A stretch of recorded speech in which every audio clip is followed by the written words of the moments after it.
Welcome to Coffee with Blaine. This is Coffee. I am Blaine. That is Aaron's coffee, and that is Aaron. And this is Coffee with Blaine and Aaron, which I'm excited for. How you doing, bro? Good. Good. How are you? That was quite an intro. Thank you, man. Yoda. Right? Little Mohawk Yoda, yeah, checks out. Yeah. I didn't catch the Mohawk. Okay. That's all right. You can actually, I think you can probably see him up in the corner there too. Oh, I see you. Yeah. Him. You. Him. Got You. a little selfie phone and a cup of coffee. Yeah. Oh, we got some people joining us. What's up, Kaylin? I need to wake up. I was trying to say Renee and Kaylin at the same time. Good morning, Renee. Good morning, Jesse. Good morning, Don. Good morning, Spawn King. That's a hell of a YouTube handle. Do you have a name for like your crew? Is it like the Blaineinators or something? So sometimes they call themselves the Blainiacs. Sometimes they call themselves the Coffee Crew. Sometimes they call themselves the Breakfast Club. Then there's the Creative Commune. Yeah, there's many names for these awesome people. Jennifer, good morning. Oh yeah, Megan, that's right. You're on your husband's YouTube account. All right. Do any of you know who my buddy Aaron is? Go ahead and type down in the comments if Trivia. if you know who this sexy, shaggy looking guy over here is. Ooh, the sex shag sex. All right. So you are joining us, the Blainiac Coffee Clubist here. There you go, Jesse. Yeah. So you are in the beautiful state of New York, correct? Yep. Yeah. It's a big one. It's a big state. Big state. What part of New York are you in? Greenpoint, Brooklyn. Greenpoint, Brooklyn. Heck yeah. Your apartment looks nice. I like the backdrop. The paintings are dope. Matches the couch. You got a little vibe going. You like my self massager for my thoracic spine? I see it. I see it now. I wasn't sure if that was a dog toy. Oh well, I'm my own best friend over here, so we have a couple dog chew toys that actually look just like that. Oh, well, this is like a posse over here. You got like they're all talking to each other. Yeah, no. Half the time they just ignore me and they just that's cool. use my show as an excuse to hang out. Isn't that right, Kaylin? Devin, good morning. How you doing? Yeah, so no one knows who you are apparently. Either that's or the story of my life. Very slow in the comments here. I'm gonna give them another couple of seconds for some people to show on. What happens is when I go live, everyone people get notifications and then they slowly filter on and then they see my face and then they slowly filter away. So I hope they know who you are. I don't know. Oh, somebody actually referenced me in a comment. Don, good morning. How you doing? We're trying to find out who my guest is. His name is Aaron Dugan, and you all probably know him from somewhere, but where? Where do you know my buddy Aaron from? That's the question. See, as people famous adjacent. No one knows who the hell we are. It's famous adjacent. Oh my God. That's how I consider myself. I'm famous adjacent. It's a really good place to be. It honestly is, I think. You don't have no pressure, you know? No pressure. I like it. Yeah. Blaine has the special power of connecting friends. Aw, thanks, Jesse. I think Jesse Duran got it. Mickey, it's not Monday. It is not Monday, Mickey. Monday I was hungover and sleeping. I know what band he's in, and I'm completely spaced out. FML. Jesse, Wow, it's like two different get things. it. Yeah. Devin, he's a dope musician. Weege, what's up? Jesse, guitarist. Jesse knows what's up. Jesse is the ultimate reggae fan. She really pays attention to everything that's going on. How's my mic volume? Is it it's is good, it coming man. through? Okay, good. You got this proximity effect, and if you just slow down your speech a little bit, we can NPR this thing together. Oh wow. How about if I give you some vocal fry? That'll really give you that NPR vibe. Let's see. Yeah, Weege. Jesse is an amazing person, and Jesse thinks that you rock, by the way. Oh, thanks. I try to here and there. I try to rock. Yeah. So for the people who don't know, this is Aaron Dugan. He is the guitarist for Matisyahu, among other projects. Lots of other projects, actually. But that's his famous adjacent. I would say, right? Yeah, I'd like to say Modest is famous adjacent to me, but yeah, that's cool. I dig it. I dig it. Most people honestly. come to watch. Most people come, to watch me. Usually, that's why I'm way far stage right. Yeah. And I'm in the dark usually. But it's like because that's how I want it, And I'm like, just put him in the center because I want him to feel good about himself. It's a good confidence booster. You really prop that guy up. Yeah, Honestly, you're kind of propping him up musically. You are basically are you technically the MD of Modest's band? Well, we don't use those terms, but yeah, like if anyone's coming to play with us, like any other musicians we call, like I'm the one who kind of helps them with the music. And musical director is a very wide term, and it's a little outdated though, I think. So there are certain bands that have like, this is the guy who's the director, like it's like a title, Yeah, but they do all the arranging, and then they give everyone sheet music, run the rehearsals, etc. Yeah, like R&B and gospel bands are really they're sent on this musical director idea. But well, I guess my style is like, whoever's playing with us, I want to hear their I want them to be them too, so it's not like more, it's the worst case scenario is that it becomes a session situation. I want to hear Blaine. If we hire Blaine, I want to hear Blaine. Why haven't you done that yet? I gotta eat. That's probably why. I still gotta eat, but you're welcome to sit in with us anytime for sure. Oh, you're too sweet, man. But yeah, so you basically bring the people on, you get their ideas, you kind of facilitate everything. Yeah, I help. I kind of help. Yeah, I just try to. But as far as rehearsals are concerned and everything, that's a really good time to kind of like hear if anyone else has any ideas too. It's not just like this is how it is and you have to do that. Yeah, I like to. I want everyone to kind of be a part of it. Hell yeah, and you can hear that on stage. So for anyone who doesn't know or hasn't seen Matisyahu more than once, the show is constantly evolving. It's never the same show. It's never the same thing. Like it's very loose and very in the moment, I would say. And the players are always changing, except for pretty much you. You've been mostly the one constant. I know you had a break in there somewhere, but I was playing with Trevor Hall for a while there. Nice. Yeah, but you've been the go-to, and basically every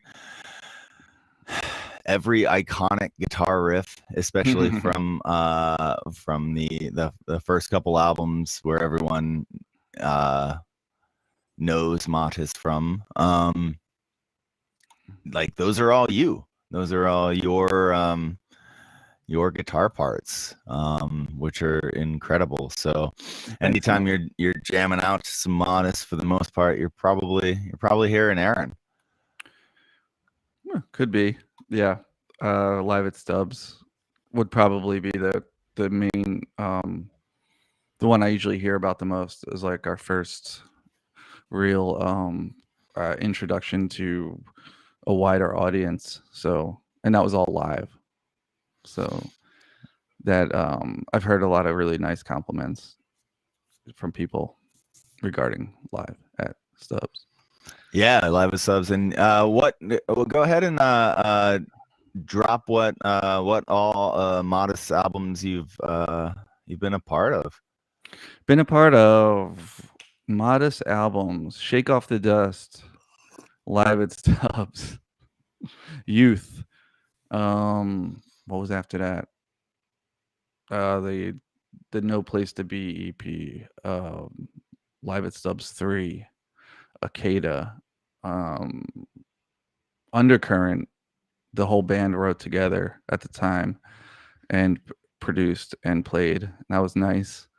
And not the newest one. Not the newest one.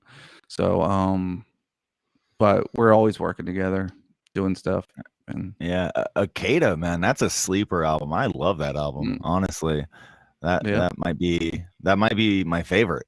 If I'm just throwing that out there. Yeah. Well, Stu Brooks, the bass player, produced that, and a lot of those tracks are with the Dub Trio, and the ones I'm on have Mark Juliana, Rob Marsher, and Stu, and yeah, I think they did a great job with that. I helped co-write 3 of the tunes on that. And so I'm a part of 3 of those 3 tunes on that album, and yeah, that was a great experience too. The Kata is cool. Heck yeah. Yeah. No, that's awesome. Let's bounce to some of these comments here. I want to hear what you guys are saying. I know I have to go back here. Just a heads up, I'm always going to be doing this, Aaron. Back to the comments. Oh Yeah, yeah. we're hanging, we're chatting. I hope everyone has their coffee. Hell yeah. I got this good stuff right here. What is that? Well, I got it from a place called Homecoming. They sell plants and coffee, and it's a single origin from Ethiopia. Nice. Tasting notes are great bubblegum, blueberry, and chocolate. The elevation is 2,200 meters. Damn, they give you the elevation. That's awesome. That's got to affect the flavor profile. Ross Rebel in the house. What's up, bro? Let's see. Somebody had a question. Lots of I love yous. Oh, Jesse was asking about you compose, and you were just talking about that a little bit. You helped compose some of the a couple of the tunes on the Akeda album, and I'm assuming you helped compose some of those classic tunes like King Without a Crown and some of those other things, those iconic parts that the song wouldn't be the song without. So you also, though, you compose a lot for yourself as well, right? And other projects. Yes. I've done just totally different. I was not a reggae player. I started off, obviously when I was a teenager playing rock and roll, I guess you'd call it. I got really serious about jazz. That's why I came to New York to go to jazz school, to New School. I got into experimental music. But what I usually do is I always compose for the bands I'm playing with. I like bands, and I do stuff that's also solo. I don't know. I just evolve some stuff's like even atonal stuff. So it's kind of all over the map. And I have a folk project that's lyric based, and just whatever is gonna like keep. It's basically material to play with my friends. I just Hell like yeah. I create I try to just compose for that reason usually. I love that. Yeah, you and I have a very similar story in reggae, in the fact that we both went to jazz school, both grew up playing rock, both from that, Midwest East Coast area, and then we both ended up playing in reggae groups. Just randomly almost. And Modest went to new school too. I saw him on the street randomly 2 years after we graduated, and he asked me to play a gig, and it was a reggae gig, and we just kept playing. And so I had to really go back and Josh Werner, the original bass player, we called him to play bass because he was like the person we knew who did reggae. And so him and Jonah, the drummer, they both were classmates of mine, but they were actually the real reggae players. And so like they kind of like reined me in a little bit, because I wanted every bar to be different, I'm like, I'm doing my thing, just let me do my thing here. He's like, no. He's like, you could do your thing, but let's play some reggae while we're playing reggae. Do this thing and then do your thing on top of it. I love it. So I try to do like I kind of create a hybrid where I try to mix my style with being part of the machine at the same time. Like a band is like a machine, like you know how it is. Yeah, Hyrie machine, man. Yeah, it's all about having that solid base and foundation, and then just trying to add in your stuff over top of it. And you have a hell of a bass player. We do. He's a freaking savant, man. That kid. Speaking of which, give me 1 second. Let me roll through some of these comments. That's the word I'm looking for. The change up from show to show is the best. Yeah, that's why a lot of people love the Matisyahu experience, because they're going to get something fresh every time, and you're a huge part of that from your background in jazz and experimental musics. Ross Rebel says live at Stubbs, still my favorite. So raw, so classic. Yeah, there's something about the connection you guys had in that moment that resonated with people for more than one generation now. That's crazy. Anthony, good morning. Raina and Kaylin were both asking what your favorite venue is. I'm assuming since you guys have the iconic Live at Stubbs series, they're probably expecting to hear Stubbs. But what is your favorite venue, Aaron? There's a couple different ones for different reasons. I would say Red Rocks, as far as experience. Like when you're on stage and the crowd is up, like you're down here and the crowd goes up, and then there's the rocks on either side. Not my favorite sounding venue on stage, but as far as the experience goes, it's you can't beat Red Rocks. And then Sultan's Pool in Jerusalem is another amphitheater I like a lot. The Gorge in Washington State, Madison Square Garden. Beautiful. And Madison Square Gardens, because of the history, I'd say. And then there's like rock clubs I love to play. I like playing at the Mercury Lounge in New York. There's this place called Tonic I used to love playing at on the Lower East Side. Man, that's a good question. Stubbs though, the outdoor, because we did Live at Stubbs 1 in the indoor. And did you do it in the indoor, the first one? Mm-hmm. That's crazy. That because I remember Hyrie's first foray at Stubbs. We were playing with, I think, like Stick Figure way back in like 2014, and we get to Stubbs, and then we're like, oh, this is where they did the Matisyahu album and blah blah blah. And then we're like looking at the indoor venue, and then we look at the outdoor venue, and it's like, man, this is the stage where we all thought that you guys recorded it on the outdoor, and then like we were cramming into the indoor stage, like, oh, one day we'll get to that Live at Stubbs status. But I guess we were already on the iconic stage the first time. Yeah. If you look at the King Without a Crown video, you'll see it's indoors. Nice. But ever since then, we've played outdoors Yeah, and that, you know what, I do love playing there too. It's like because of obviously the history, and there is something, even if we didn't have that history there, just the outdoor there is very. There's something about Austin too. Austin is Austin's special. it's magic. Yeah, Yeah. I agree.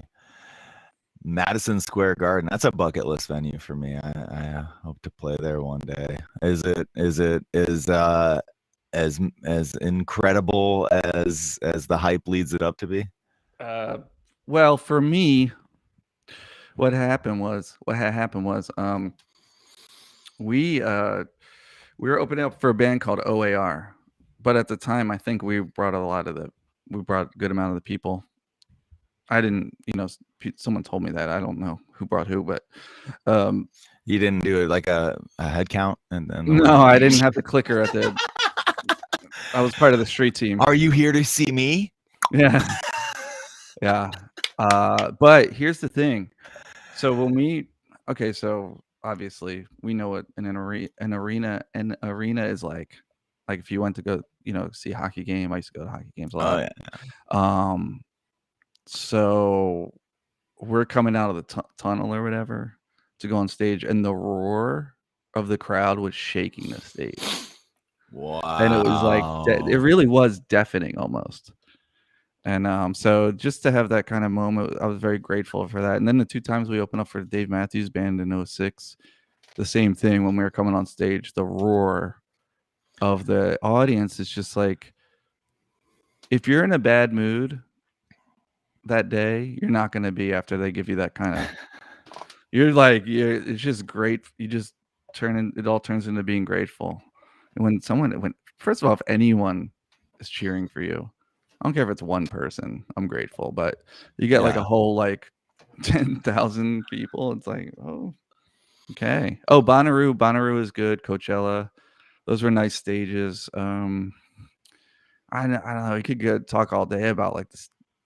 There's great stages all over the world, Oh yeah. No, the gorgeous, beautiful Red Rocks is probably has been my favorite thus far of all the. It just there's oh man, it's incredible. Does it get better than Red Rocks? Right, just beauty. It's beauty. Kaylin is asking if you only play guitar or do you play other instruments too? Is the ukulele back there?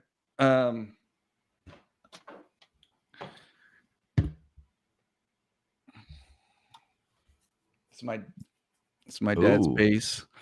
My dad has had that since like 1970. When you say play, though, you wouldn't hire me. Well, I should probably not say that publicly, but I can play bass. I can play like ukulele, mandolin, most things. A lot of things with strings I can kind of play. Banjo, I have a banjo. I play a little keyboard, drums, percussion, but not on like not. I'm a guitarist. Like it's a different level, I put all my effort into the guitar. Like it's not even close. I mean, it shows because you get up there and it's insane. Jesse, I had the pleasure to see Matisyahu and Hyrie at Red Rocks, and it was glorious. That was a great show. Man, Jesse, we got to recruit you.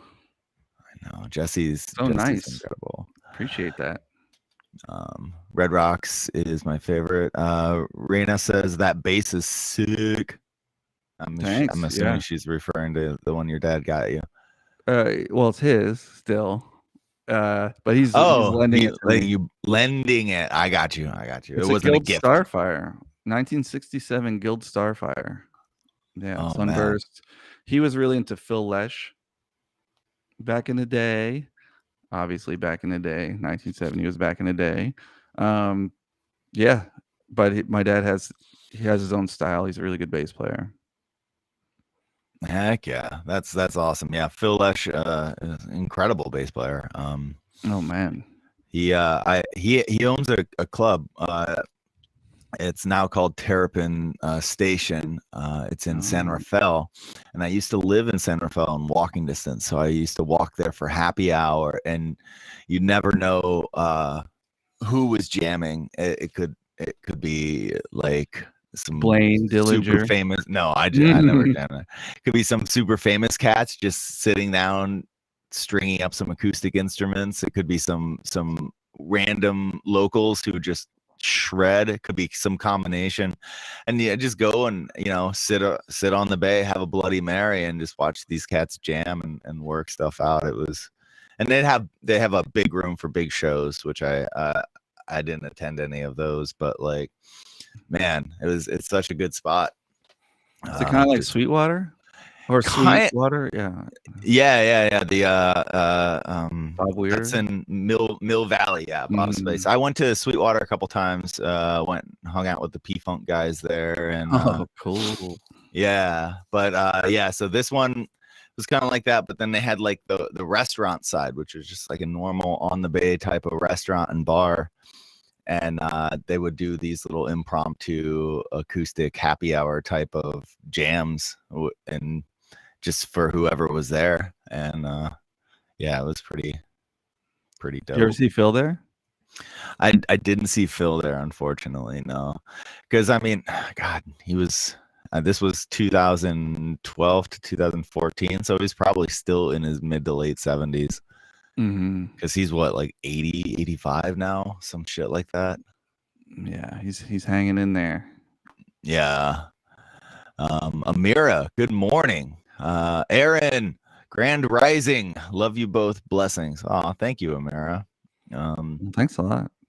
Anthony, would you say the same as Aaron when it comes to guitar ability / energy versus other instruments? Yeah. I mean, my focus is always on the guitar. Though lately my focus has really been diving into the keys and the trumpet and the ook and the bass as well. So I've been on this regimen of trying to cycle through each one every day, because I don't know, I'm just trying to follow my attention, and all the other instruments I feel like are really good for honing my overall musician sense, I guess. That's a very wise thing to daily cycle through what you want to play, whatever it is. Like for you, you're saying different instruments. That's a real discipline is how, daily practice is all. It's what it's all about. It is. So let's get to Jesse's comment real quick here, and then I'm going to ask you another question. Jesse says, I love to support musicians. How do we support you? What's the best way to find all things Aaron? Oh, this is like a plug. Just type my name into Spotify or Apple Music or Bandcamp. I would say those 3 places. Nice. I'm due to release some things pretty soon. I think I'm gonna release one guitar loop that's like 8 minutes long, but I really liked it, so I was like, why? I think other people should hear it. Yeah, it's one that. So there's stuff like that on. It's not just songs. It's like pieces, and I have a duo album with my friend Jeff Arnell that we did in 07. It's like all improvised. You'll find stuff like that on it. But I'd say the best way to support us is just do what you're doing now. Just like, you're already supporting us just by hanging out and enjoying the music. We make it for you. Heck yeah. So do you have a Patreon or a merch store or anything like that? No, I got to get this Patreon thing going. I'm like, I can't really pull the trigger because I've got to figure out what it's going to be about, like what, like different levels and all those things. Yeah. Like, give me $5 a month and I'll bake you a cake or whatever. Damn, that's you know what? I would sign up for that because I think you'd lose money on that. Yeah, story of my life. Oh, Right. Like, I got Aaron's monthly cake is arriving. I can't wait. yeah. Yeah, and I don't freeze it or anything. I just send it. Like in a manila envelope, it's just a cake. Yes. Oh my God. Yes. Oh man. Let's see. $5 for a cake, hella cheap. Yeah. My buddy Weege used to run a bakery. He's probably laughing his ass off right now. Yeah. Yeah. If you guys have ideas for Patreon levels for Aaron, shoot them in the comments. Also, if you have questions for Aaron, keep shooting them in the comments too, because I'm a horrible interviewer. Being a musician, this Take is it not my easy. forte. You're very good. And you have a radio voice. A radio voice, huh? Yeah, you have a deep voice. You have a deep radio voice. I think You're it's just natural. Oh, thank you. I think it's just the morning and the proximity effect on this mic. I think that's working in my favor. What is this proximity effect you're talking about? Like, So am I doing it right here? Yeah. So within the this zone of the microphone. So if I'm right here, you can kind of hear how this is where singers are supposed to sing, right? Like 6 inches or so off the mic to get a nice balanced sound. Right. When you get into the mic here, it accentuates the bass frequencies, and not having that air distance, it really makes it boomy, right? So like if you were miking an acoustic guitar, you wouldn't put the guitar right here to the mic, right? Because the proximity effect would make it sound like a muddy mess. But with voice, it gives you that kind of broadcast quality if you get right on the mic. Well, they should call it the sweaty balls effect. You know, sweaty balls. Yeah, the Saturday Night Live. Yeah, they're like all my sweaty balls. My sweaty balls. God, I'm old. Your balls are even sweatier the older you get. Oh my God! I remember there's a follow up. Betty White was hosting Saturday Night Live, and they brought that skit back, and she was talking about her dusty muffins. I love me a dusty muffin. Oh my God! Yeah, wow, dusty muffins. And then there was coffee talk. That's even further back. Coffee talk. Yeah. Yeah, I remember that. That's what this show is modeled off of. Verklempt. Weege says you could do a tier where you teach guitar and techniques, like a lesson tier. Oh, I do personal online guitar lessons. I do that. Yeah, talk about that for a second. Yeah, I had one today right before this. I don't know, it's just that's the tier.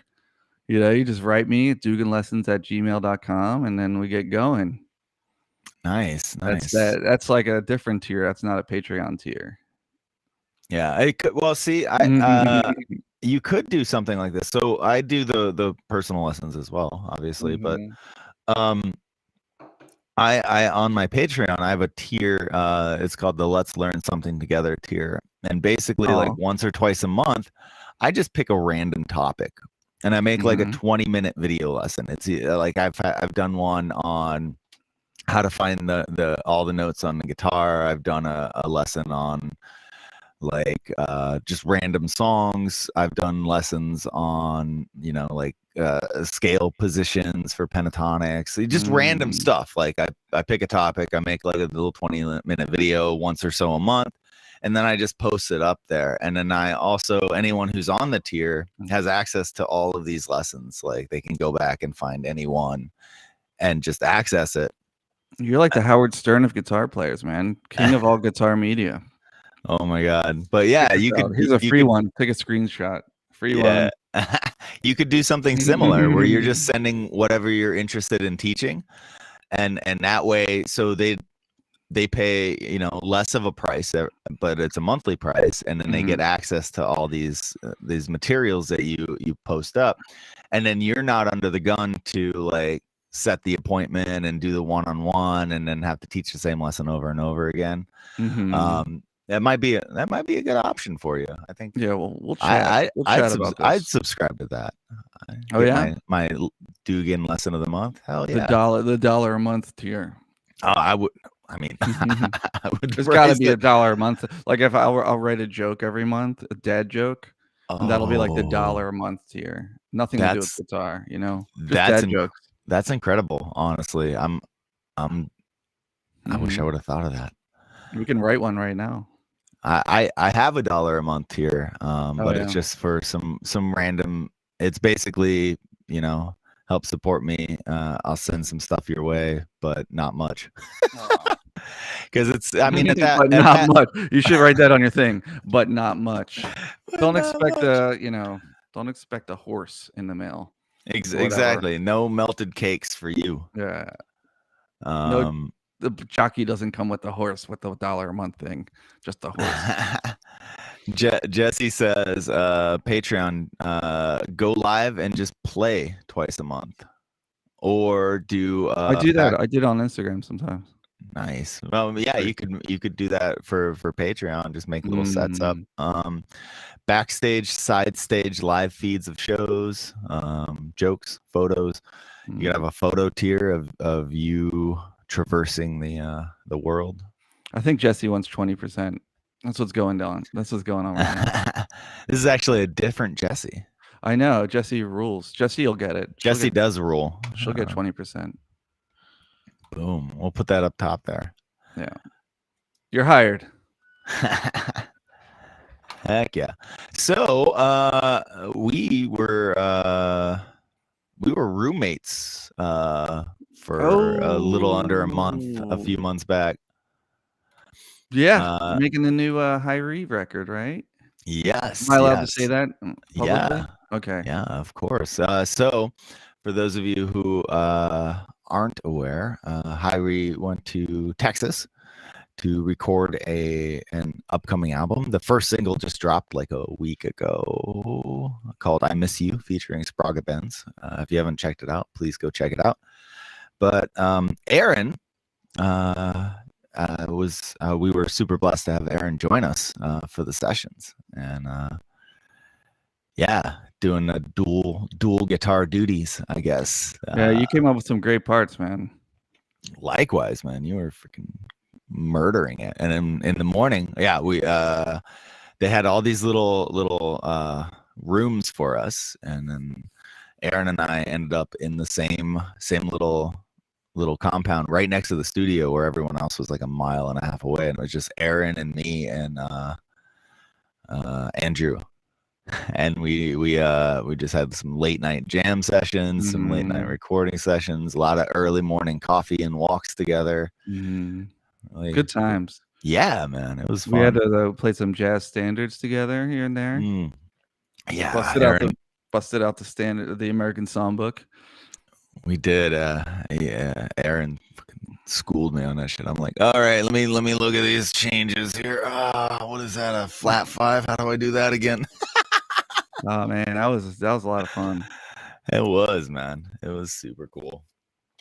Yeah, but it was an incredible time. We got to basically play our pick of all these sweet vintage instruments and amps, and building our crazy setups and pedals. And why don't you tell me a little bit about your experience recording in that type of environment versus recording for like Matisyahu or Trevor Hall or anyone?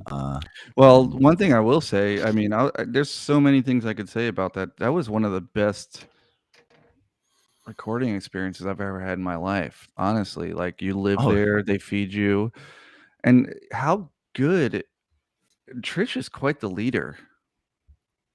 She leads with vibe, and she's there and she cares, and she's clear, she can sing. She listens, she gives her opinion. So it's nice to have her just be there the whole time. And her dog, very cute. Everyone though, but I wanted to start with her because it's great to be around that. It was positive, it was real. And you're so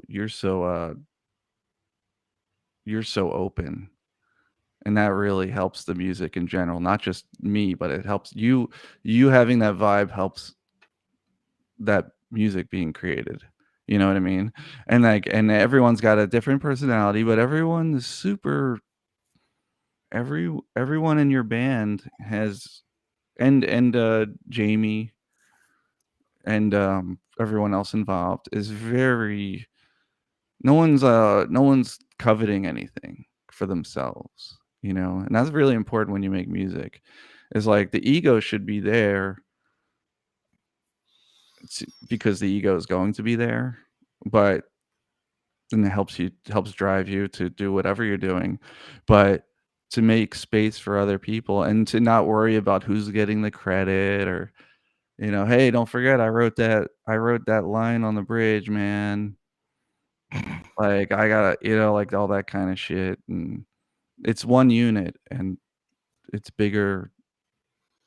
I guess it's like, what's that old saying? It's nice to be part of something that's bigger than yourself. Yeah, There's yeah, something about that. There's an energy. Like when you're running a 10K, it's easier because there's other people running it too. And so yeah. it's the same thing when you're in a studio with other musicians. I'll say something, you'll say something, bounce it off a third brain, a fourth brain, a fifth brain, then all comes together and then we do something. And it seems easy. It seems easy because there's more people. But obviously it's not really about it being easy or hard. It's just about making something. Heck yeah, yeah. You got to have all the ingredients, even if it's just a pinch of salt or whatever. That all goes Mhm. into the pot there. And it's Yeah. okay to be the pinch of salt. You don't have to be the entree. That's the thing I tell myself a lot because I do have competing forces in my head, you know. And rejection's cool too. Like I like it. I like that you can suggest something and then when someone's like or whoever is like, "Nah, I don't think so." That's fine. Uh, not everything you contribute has to you know what I mean? Yeah, yeah. And that's yeah, that's the goal at least. Like everyone puts forth an idea, and like the ones that fit the tune are the ideas that make it. But if those ideas aren't present in the first place, then there's no options. You don't know if this is the best idea unless Mm. there are other ideas as well. Mhm. And It helps me out when I'm when I want to use a different term. It helps me out when I hear someone say maybe not that, and they tell me the reason. I'm like, oh yeah, it helps me go in a different direction, and it get me out of my comfort zone, and because often what I initially put on something is something that's comfortable to me. And if that's not something that's needed, then I'll like, oh, what else do I got in my it's like a challenge, which is cool. Another thing I want to say about recording with different artists, like you were saying, Trevor Hall, Matisyahu, different yeah, bands that I play with, is like every band and every artist has its own culture. You know, everyone has a different personality. So I love dealing with the different I love, getting that experience though where I can, this person or this band is this is kind of more the vibe here, so I'm gonna but it's also I also at the same time I'm gonna give you me too. yeah, So but it's all about it's all about just working together in different situations and different cultures and just kind of your main goal is to make music however it comes out, you know. yeah. So That's awesome. What's on the flip side of that? Have you ever had like a absolute disaster of a recording session? You don't have to name names if you don't want to. I've had hard days. I've had hard days, and I have had. There's one in particular. There's one situation in particular that was not cool, but s- that helps. That helped me too Yeah, because I'm like, okay, well, Okay, well, that person was very much a control. That was a very controlling, and it sucked. They totally changed my tone. That helped me, like, not for me not to let that happen again, you know? And, for me to maybe bring some things up in the beginning that I need. If you wanna work with me, this is my sound. Yeah. I'm not What are you just a session comfortable? guy, you know what I mean? I'm not like, you know, you're not gonna take what I play and just put your own sound on it, or maybe you will, but let me give you an AB box so you get my sound too. Yeah. That was I had to do that, I have to do that often still, 'cause a lot of producers, they want, like, you to go direct, and I'm like, "Direct ain't my thing, that's not gonna be my" well, direct is cool, I just mean, like, straight from the guitar to the thing. I'm like, Y- "Well, I there's no vibe, I can't write that way, I can't put parts on that way, so I'm gonna have to give you me too." You Yeah, I mean, know? because you play off the tone and the sound, and it influences your note choices and how long you Mhm. hold the notes and how much feedback you're getting in the amp, and like all of that influences the whether you're playing more And staccato or legato or whatever. and I've Yeah, worked on that stuff for hours and hours and hours, and when you work on your sound for decades, why wouldn't you want that? Like, come on, man, yeah, you know? But on the other hand, I understand the producers also, they have a vision too. So that's why I wanna give them the choice. Like, you can take me direct without any, but you're probably gonna wanna use the sound. But if you don't, or you can mix it, whatever you wanna do as producer, you know? It's, but yeah, there was one situation where it was very, like, it sucked all the joy and the vibe out of you know, the whole thing, and, you yeah. know, You, it's just how it it, is sometimes. yeah, you just felt like you weren't able to contribute like creatively. You were probably just playing what was laid out, right? Well, I was writing the stuff, that was the thing. I was Oh, writing the parts and everything, and I was younger, so I didn't really understand that I one thing I think musicians need to understand is you own your music. The music is yours. No matter who you're working with, no matter, like, who in a suit tells you what they think you should do. No, you're the owner. Like, they help you, not the other way around. I mean, we're all helping each other, but you know what I mean. yeah, yeah, Like, yeah. don't tell me what to do with the tune I wrote. Are you kidding me? Uh, Yeah, so anyway. damn. Yeah, it's rough. I mean, it's a good lesson to learn about how to work with people and what your boundaries are. Every negative experience can be a positive experience in the long run, I suppose, Alright, right? I'll say this. All right, you say this. I'm gonna get pretty, just because this has been in my experience, some of the people who have been like they're the guys and they've been for years, and, like, we'll tell you how it is because we've had hits, we've done this, done that. That has been the worst music that I've been a part of, that been made, that you've probably never heard before. Now Mm, on the flip side, Live at Stubbs was homegrown. We did all that. The managers were young. Everyone was, like, on the same team. And you see how that came out.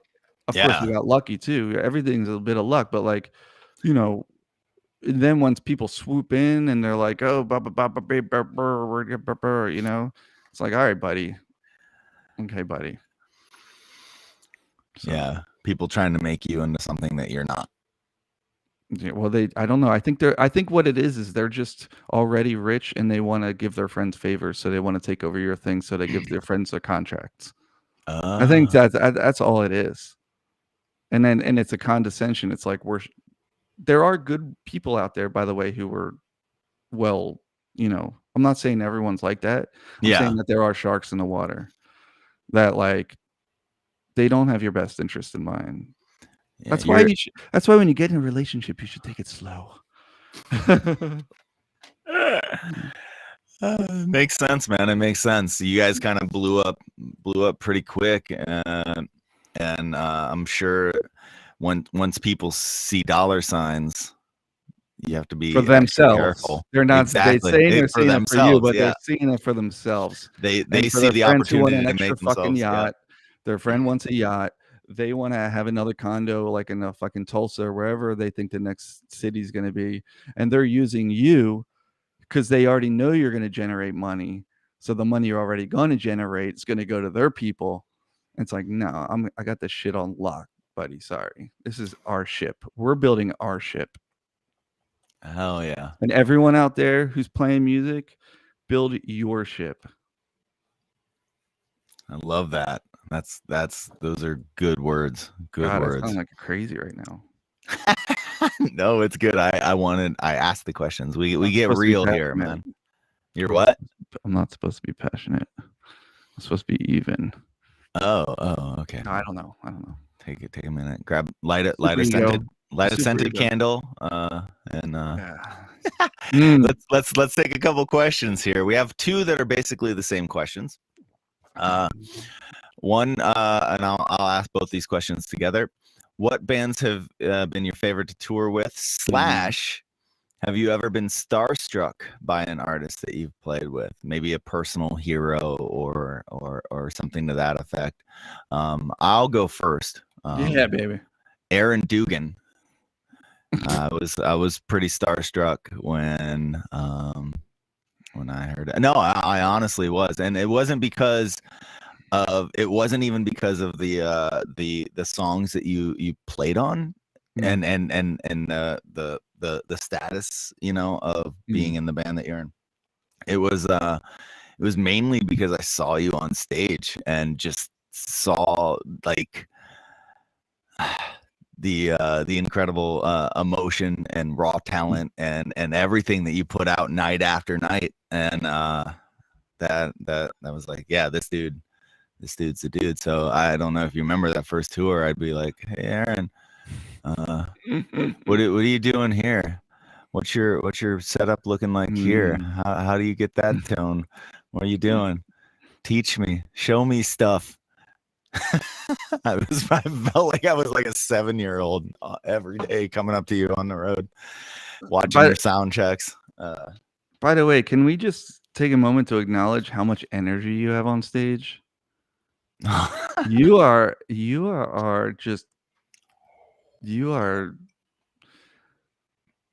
man. Wow, it's like jazzercise, man. I love it. You really, I can't really do two things at once, but like you're jumping, you're like playing these wild riffs, it's like, wow, man, I admire that big time. Oh, thanks, man. I get super excited, honestly, on stage. I'm the most excited I ever am, and it just pops out. Like, I mean, we hang out not on stage, and I'm just like, I feel like Eeyore. I'm like super slow, and like my voice is all long, and I'm like, oh, Aaron, let's go find my tail. But then, like, when I'm on stage, it's just like every bit of joy and excitedness that I've ever had. It just kind of manifests itself. Yeah. And normally I'm in a lot of positions where I'm like, can you just bring it down just a notch? Well, I actually. Go ahead, man. I was just say, like, on that same subject, a lot of people. Well, one thing I actually had to find out. One thing I found out through being a person for long enough is that a lot of your entertainers that are on stage, a lot of them are introverts. Like Eddie Van Halen was an introvert. Like, so that like you're saying, like when you're on stage, that's a moment. Like I always felt very comfortable being in front of people on stage, even though I'm not like, doing jazz hands and stuff. Yeah. It's always been not a big deal to me, because I don't know, first of all, like I feel so lucky to be on stage every time, and I want to give something, like the sound. But I think it's true. My point is, I think it's true for like every, like Michael Jackson, I think was an introvert, and he's like widely known as one of the best performers ever live. Yeah. Yeah, I think a lot of it has to do with this, the stage is an outlet to be yourself. Whereas in regular society, I feel like a lot of us feel marginalized just being our weird selves, and we have to like feel like that we're forcing ourselves into this lane or this box. Whereas when I'm on stage, I really don't give a shit. Yeah. I can just be my goofy, ridiculous self for 30 minutes to an hour and a half and not worry about it. And what you're talking about helps you not give a shit in real life in turn, because the system or whatever, that's not a thing. It's invisible. Like, you don't have to be part of anything. Like, let me show you what you can be a part of here. I'm gonna show you guys what you can be a part of. You don't have to do that. Yeah. No one, there's no rules out there like that. There's no real, you don't have to do anything. Yeah, You know? 100%. Yeah, and being able to do it out there lets you kind of be yourself, especially like getting to the point where you're recognized for being yourself. Those expectations are less and less. I remember like way back in the day, I in middle of nowhere, Ohio, I would be severely judged and looked at in a certain point of in a certain way just for being myself. But now it's much easier and much more freeing. Cities are good for that. Cities are good for that because then there's more people doing their own thing in a city. Whereas like there was a time when I was in high school, or this is kind of like a suburb. It's like a larger suburb, but because I came from the city when I was a kid, and then I moved out to this kind of suburban kind of area, and then that was always weird. I guess it's normal for everyone, but like there is this sort of push. I guess they call it peer pressure. The push to be like part of whatever thing, system, or whatever, like, you know what I mean? Yeah, and then they try to like I mean, this is like 101, bullying 101, but like you try to outcast. You outcast people, you call people outcasts who don't do that. Yeah. But then what those people are really doing is showing themselves. Because 10 years down the line, when I meet you back at the high school reunion, you know what I'm saying? Yeah, exactly. I love this, but I want to circle back just a little bit to go back to this favorite people that you've toured with / anyone you've been super starstruck over, or maybe like personal hero type of vibe. And I know that they say never meet your heroes, but sometimes it depends on the hero. Do you have an example of any of that? Well, I can tell you one time I embarrassed myself. Yeah, let's hear that. So we were playing so we were playing a festival one of these years, one of these festivals, and you know how bands ride around on golf carts. Yeah, stage to stage. So we were playing. Wilco was one of the bands, and oh, nice. Yeah, I love Jeff Tweedy and Nels Klein, guitarist, and I probably had a couple, I don't know, whatever drinks, whatever, and I think I did. Went up to him on a golf cart, and I was like, you know, you're cool. You're like, I like you, man. Like, I've always liked you. And they were just like, cool, man. So yeah, that was interesting. I don't know, I'm not really starstruck much. But is there anyone that you like just immensely respected that you had the opportunity to meet at a show or to chat with at a show? You know, not necessarily where it caused you to be like super awkward or anything, but just somebody like, damn, I've gotten to play with this person who I've really admired or something like that. I mean, I have like so many of these. So John Zorn was pretty much a idol, hero. What did you say? Yeah, personal hero. Yeah. Hero, personal hero. And I was asked to play with him like back in 2000 when I was still in school. Nice. And his improv night at Tonic, and that was kind of like I thought it was like so big for me at that time. It was insane. And he was very gracious and nice. And I would say, oh, so Bill Laswell produced Youth. So Bill Laswell, I was in the studio with him every day, you know, and he helped us out a lot, the musicians in the band. He like really, we recorded the Roots Tonic album with him. Roots Tonic meets Bill Laswell, and like I never thought I'd do something like that. And Sly and Robbie, I recorded.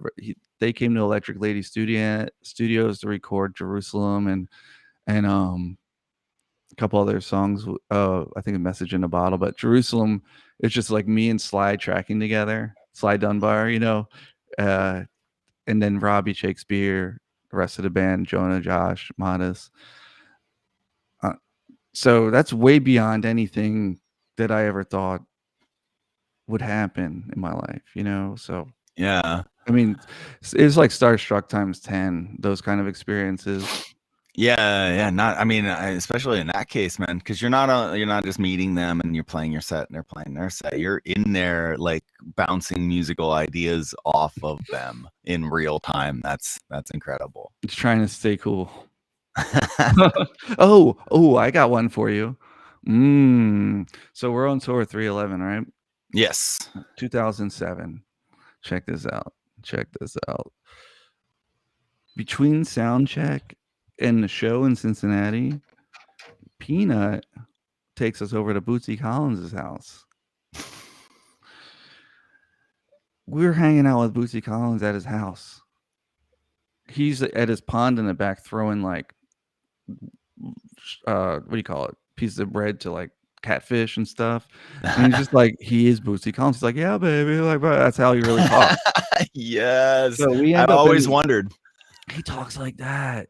Like, it's just, he's just happy. He just, you know, so we go to his basement, which is also a studio where he's in his booth behind the board and we're all jamming. So we're improvising and Bootsy, you can hear what he's saying in the art. He's like, yeah, dude. Like while we're jamming, he's like, yeah, dude, like, yeah, it sounds great. So that was just, I mean, come on. That's amazing. I mean, yeah, I mean, to have that iconic voice just in your headphones while you're jamming, kind of directing the jam, that's insane, man. It's like 10 times beyond anything. Like those kind of things is like, you know, I just never would have. I just wanted to make music with my friends. Yeah, so all I cared about. Like, you were on guitar, Peanut was on bass, Bootsy's at the board, and Josh Werner was on bass, our bass player. Nice. I think they may have even had two basses. I think Scooter Warner was on drums. Yeah, so it was basically the Matisyahu band and Peanut went over. Nice. And I mean, there's been other things too. Those are the ones that come on the top of my head, my mind right now.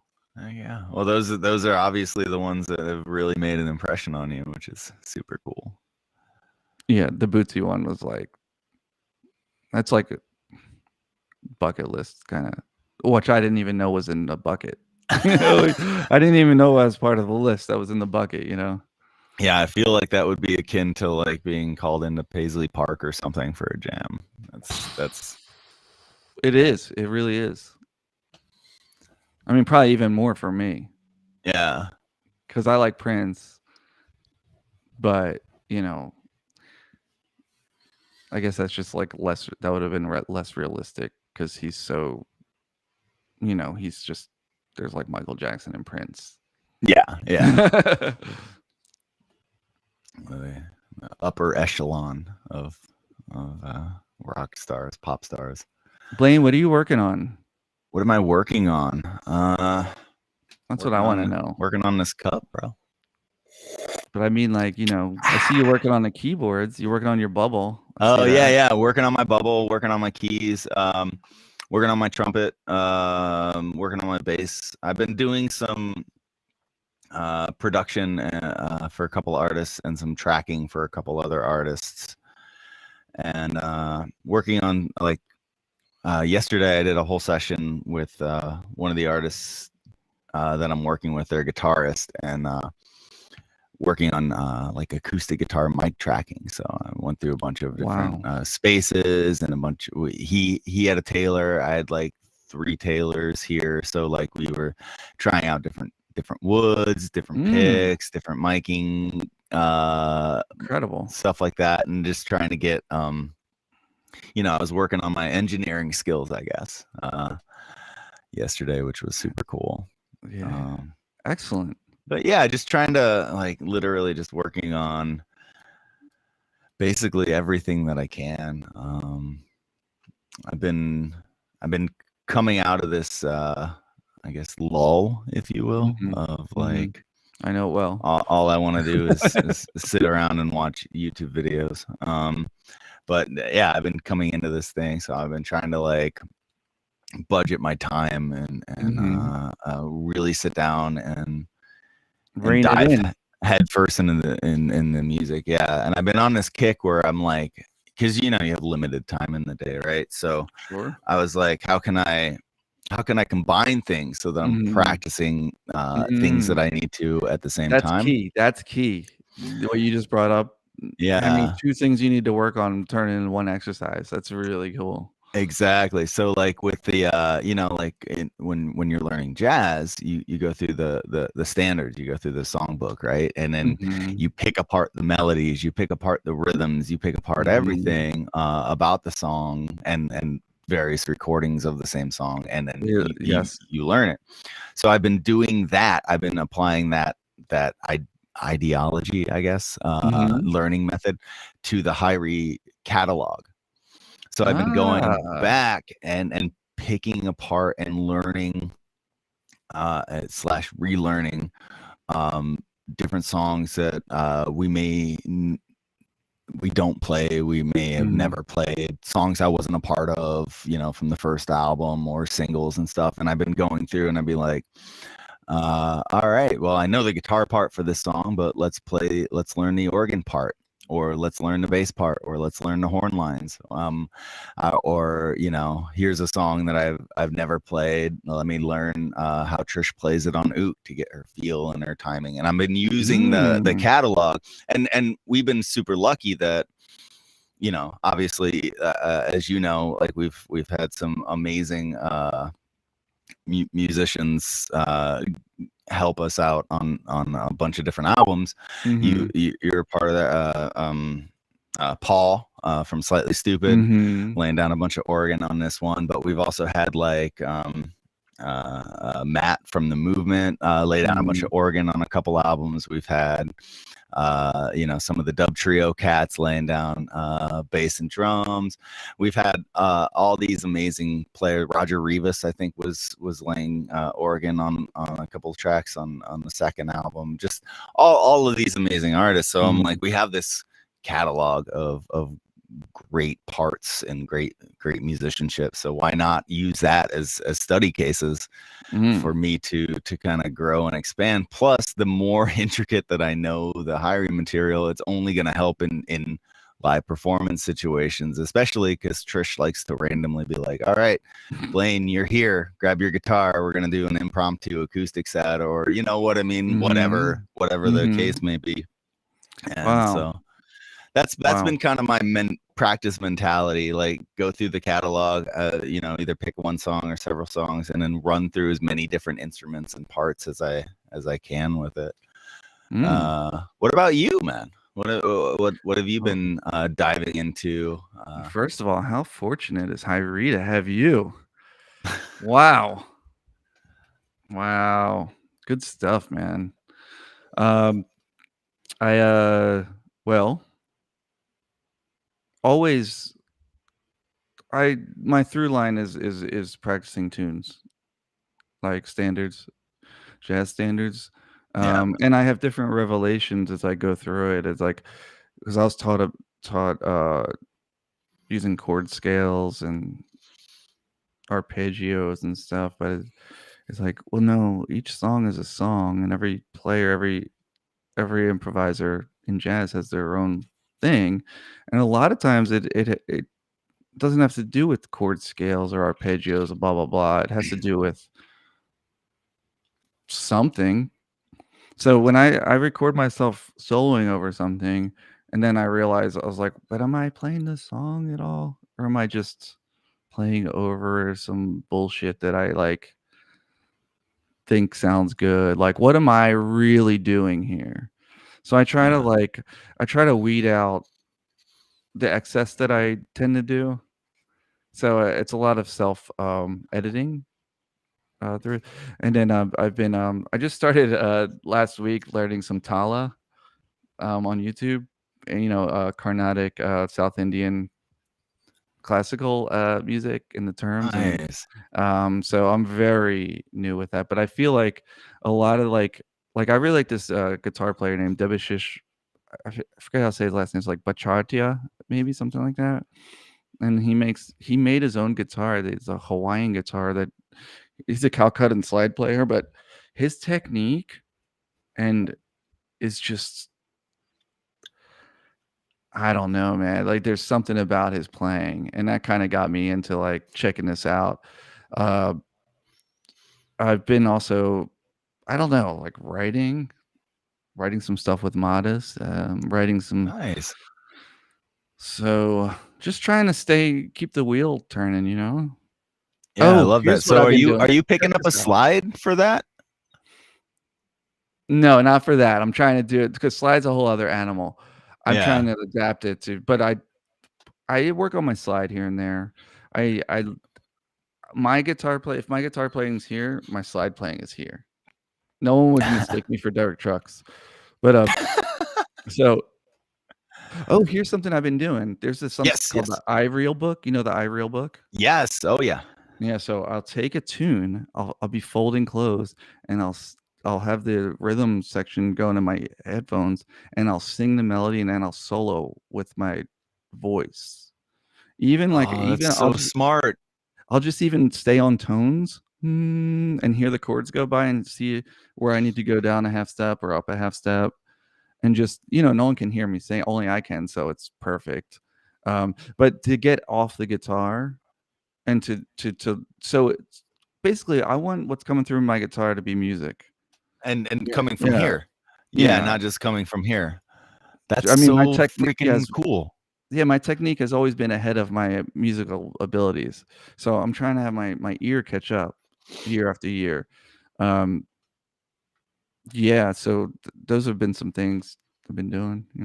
That's genius, because then you're activating different parts of the brain. You're really internalizing the music and the thought process, and I feel like, yeah, that'll really guide you into playing the things that you want to play, that you're hearing in your head. Like the patterns that you come up with over a tune, like that you just naturally come up with. Because when you get something under your fingers, a lot of times, like, you have habits, and there's things you could do Yeah, really well. Now up here, I can't really see, like, I'm not a singer necessarily, yeah. so but I don't have the security of like, "Hey, I got this technique thing going on," or like whatever, or my Yeah, tone. you're not just relying on the things that you can already play without thinking. Like, because I do the same thing when I'm playing. Like, a lot of times I'll end up playing the same type of things Mhm, over multiple different songs, and I without necessarily considering more melodic choices, I guess. mhm. Honestly, that's probably part of the reason that I keep playing all these other instruments, because if I get myself away from the guitar, I have to focus on melody. It's really good to write to, on other instruments, to write on an instrument that's not the guitar. Yeah, and doing that with vocals is super genius, because that's about as much internalization as you can get. I mean, And I slowing guess. it down, you can have any tempo you want, so you can really slow it tune down, and then just sing tones and hear where that tone relates, and where the voice leading of a chord progression, you, without just knowing the freaking chord, know? Yeah. It takes away all of the theory of where you're supposed to go and everything, and it's just allowing you to only focus on melody. I love that, dude. Give it a shot. iReal, your favorite standard. Throw it in and just start like boop, boop, I'm not gonna do it here. I dig it.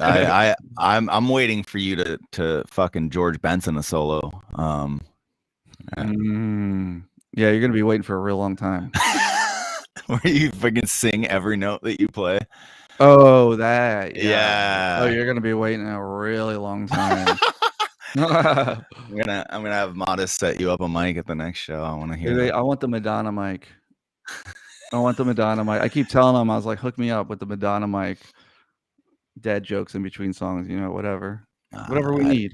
Yeah, it's funny because when I think about that mic, I think of 3 artists. I think of Madonna. I think of Garth Brooks. Oh, okay. And I think of Michael Franti. Those are the only 3 artists I've ever seen who like utilize that mic for, you know what I mean?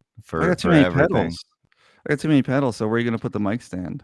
That's my whole. And I don't want to be stationed. I don't want to like go up. Yeah. And come back. Or like when you share a mic with someone. Yeah. The whole breath thing and all that. So I don't want to do all that. Yeah, the only time I ever set up a mic, well, I've been walking over to our Chris's mic to play the 1 or 2 tunes on trumpet, but nice. For a while I was setting up a mic into my Helix system for TalkBox. Whoa! And setting up the tube. Hell and yeah, shit. Dude! And I freaking. Have you done that live? The TalkBox? Yeah, we did 2 tours where I was rocking the TalkBox. Blaine Frampton over here. Yeah, so much fun. Wow. Yeah, I freaking love that effect. Amazing. Ideas. You're always giving me ideas about the Helix ideas. Yeah, the nice thing with having the Helix with the multiple ins and outs is I can build. I built out a series of effects where my guitar would go into the Helix and go into the thing, and then come out into the TalkBox, and then out through the tube into the mic. The mic plugs back into the Helix and then finishes the signal chain, so that my sound guy Max doesn't need a separate line for the TalkBox. It can just comes out the same line, levels are balanced. Wow, you're like the routing maestro.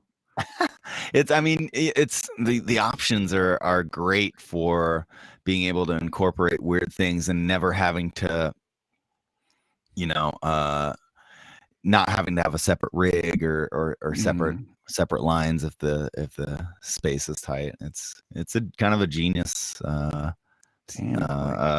piece of gear, I would say. Do you still have yours? I use it for the writing sessions, isn't it? In my rolling luggage over there, I have my Helix. It's not the point where, because I need pedals because I like to mess with them. Yeah, you're always down twisting knobs and stuff. I need to get a table. But yeah, because the Helix, I haven't found a way where I could plug the ones I need to do. Yeah, so I could plug that into an aux off of that, maybe. I don't know. Yeah, so that's what I would do as well. So there's all the ins and outs. So I'll run loops in. So like I'll have my my time base effects, like I have my amp simulator going on, and then after that I'll route out to all my delays and reverbs that I want, and then I'll route back into the Helix before it goes out to the sound guy, and then anything that I want to twist, or like I like to use my RE20 and do the self oscillation thing, and so I can use those, and then I can have some in front and then some in behind the amp sims, and you can kind of use a hybrid approach, which is super fun. Smart man. But yeah, it's just nice. I mean, you saw that I was like in those sessions we were doing. I just ended up plugging in the Helix. I was like, we had all these vintage effects, and I'm like, oh, I guess I'll just plug this fucker in. Yeah, well, you really know how to use that, so I think it's really good to when it's time to perform, or when it's time to, like, when you're in a situation where you have to do things with, like, time, to kind of go with what you've trained on. And you've really trained, you've done a lot of training on the Helix. Yeah, it's yeah, I've spent a lot of time running through it for sure. And yeah, same thing, like what is it, the H9, you've got that thing dialed down, dude. I got a couple sounds in there, getting on that fucking little on your phone and shit, like dialing shit in, and like, yeah, I try to change it for each little run we do. I'm always tweaking, like, like an new envelope filter here or there or something, to kind of, and weeding out the effects that I don't use on it. Yeah, I do that. It's like being a hoarder, though. You don't want to like let go of any of the things, but you have to. It's like you gotta make a choice. Yeah, and honestly, luckily, in the Hyrie realm, we are pretty planned out for each tour. Like, here's basically the songs we're gonna play. Here's our set list, because everything's got all the tracks and all the crazy prog. There's a lot of coordination going. Yeah. So luckily I can, like, for instance, I can take out the talk box on a tour, but I can not take it out on a different tour. You know what I mean? Like, I can build up around whatever set we're doing, so that I can kind of focus on that. I mean, I have some general patches in here, which is nice, but in case we step out of that zone. But I feel like in your case, where everything is constantly changing, you want to have access to, by design, at least the main bulk of your tone and your sounds at any given time. Yeah, it's part of the challenge is because I love to improvise, and I like having every show be different. That's something that I really like doing. It keeps me I don't know, it keeps me present. It keeps me on my toes, because some of the songs we haven't played in a minute. Yeah. So and then when we do kind of, we're not as, like, quote unquote, like, dialed in or confident about it soon, because we haven't played it in a while, that kind of frees you up in a way too, because new things come out. As long as you're, like, engaged and you're like, we can improvise on this. But, like, yeah, as far as tone goes, I do have the things I know that are gonna work tone wise, but then, obviously I try to, I don't know, do something a little different every time. Yeah, but still have your comfort fallback in case you. Yeah, because you can't just. I mean, I can't, like. I want people to enjoy the show. I'm not gonna be fiddling.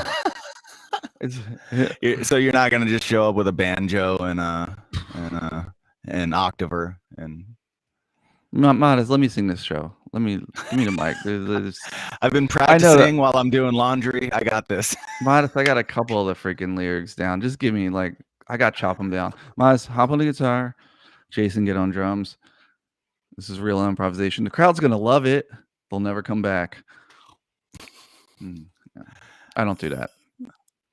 That's amazing. I love that. I'm gonna bounce to the comments because we've been ignoring these people, and they're so sweet. They are really sweet. Jesse says, "I'm really enjoying this. People are loving the Bootsy." Allison, good morning. Let's see. Blaine's always doing 1,000,000 things at once. I do a lot of stuff very badly all the time. Ninjelephant. Oh, Jesse, yeah. At one point I will finish that song. I promise. Let's see. Smooth. I definitely hit the shed hard these last 2 years. Skunk Dub in the house. What's up, man? Good morning, fuckers. Good morning, Allison. Allie.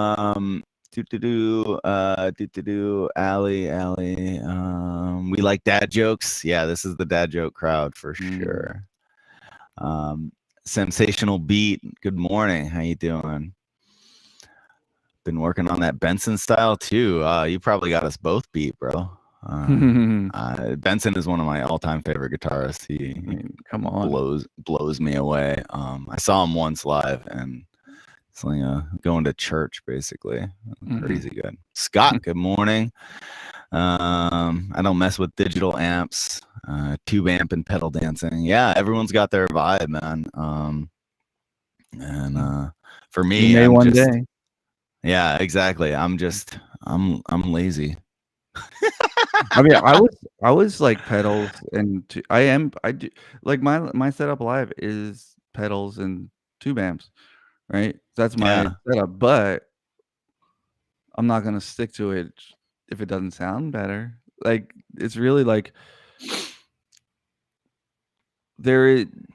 just because I'm one way today doesn't mean I have to stay that way forever. Like, but it is nice to like your commenter was saying, it's nice to hear, what do you call it? Commenter? Like, wait, like friends? Sure. Like your friend was saying over here. Yeah, it's nice to like really be into what you're into at the time. But it doesn't mean you have to like keep yourself there. Yeah. Like, you know, if we are evolving as people, as we live, and there are new technologies that actually, some of the digital shit now, like 10 years ago, I'd be like, nothing digital. But now it's like hair plugs, you know? Like 10 years ago, like hair plugs were like horrible or whatever. I'm just saying, like, you can things they've been working on this shit, this modeling stuff and all that, and there's things that are way beyond which I even can, but you can't really say that like they don't sound good. Some of them sound so good. Yeah, and even when people are talking about their pedals, half of that shit's digital anyway, and they don't even think about it. Like from the 80s, they've been digital since the 80s. Like the digital delay's been around since like 1979 or something. Yeah, and your H9 is all digital, right?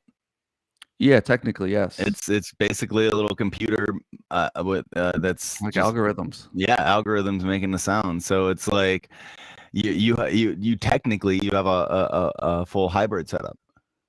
Well, my voice is going to this microphone, which is analog. It's just going into the interface, which is converting the analog to digital. Yeah, and the digital's reaching everybody right now. Yeah, you know, so like it's a marriage between, it's all just sound. It's like what's gonna end up here.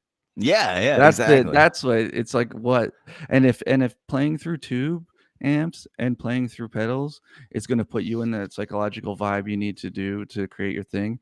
Yes, go for it. If you need to drive like a freaking you know, gas guzzler, and you like screw electric cars, you know, hey, the earth is gonna thank you later.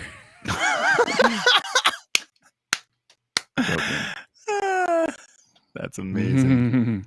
Oh, good Thanks morning, Heather. Right? I mean, the tree's got to sequester something, right? Here's the other thing about, like, let me just say one more thing about tube amps. Yes, please. I'm 45. You're 45? Yeah. They're heavy. They're heavy.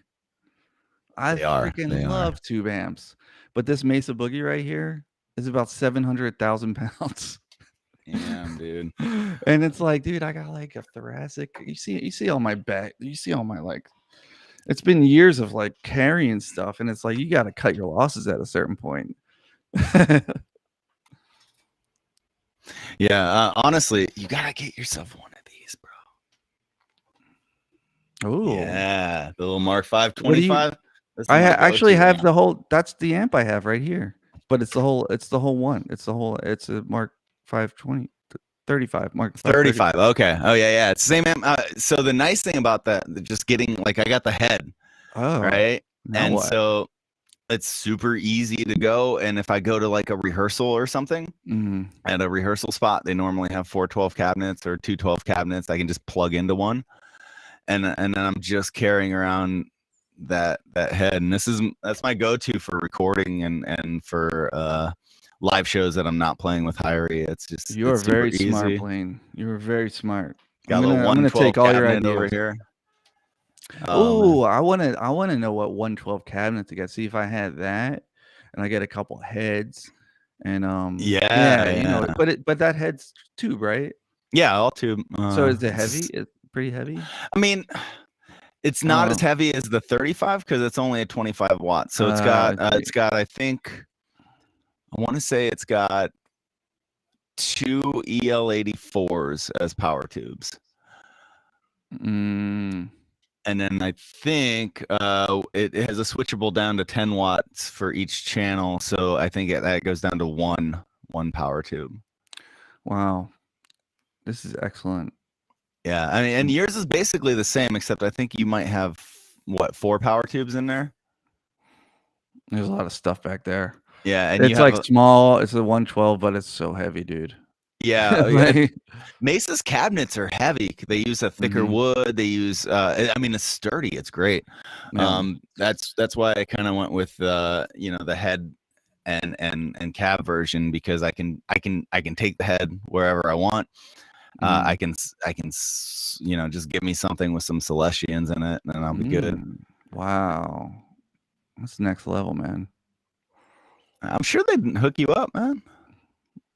Yeah, I'll give him a call. Yeah, I don't even just know. I just don't know some of these things because I'm, that's why it's good to talk to other guitarists, because we're all having like to all these logistical things.